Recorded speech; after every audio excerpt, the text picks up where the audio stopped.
Ką čia darai? Katė. Aha. Gerai, o pabandyk nekelti taip galvos.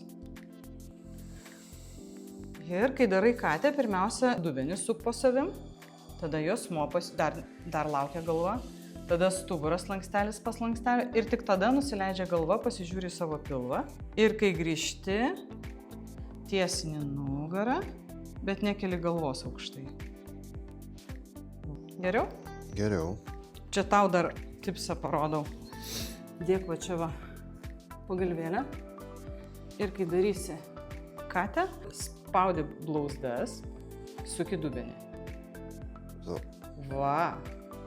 Ką tai duoda? Tu, kai spausi koją, stebėk pilvą apačią. Ar yra jausmas, kad presas dirba? Taip. Gerai, dabar nespaudžiu. Jo, o dabar nespaudi, tik suki dubenį. Ai, jo, jisai minkštas. Taip, kitaip. Tai vat, ir kai visi sako, oi, reikia presą stiprinti, tai va, prašau. Ir žinai, nesistenk taip stipriai stumti va šitos vietos aukštyn.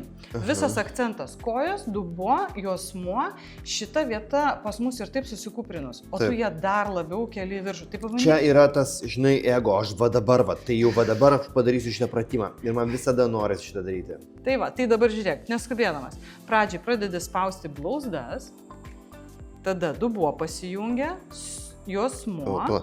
Aš dabar rečios. Aha. Ir va čia jau užtenka. Ir tada jau galva nusileidinėja. Va taip. Ir nekelk taip stipriai. Va. Viskas gerai, tiesiog kitą kartą, kai darysi, akcentas ne į čia.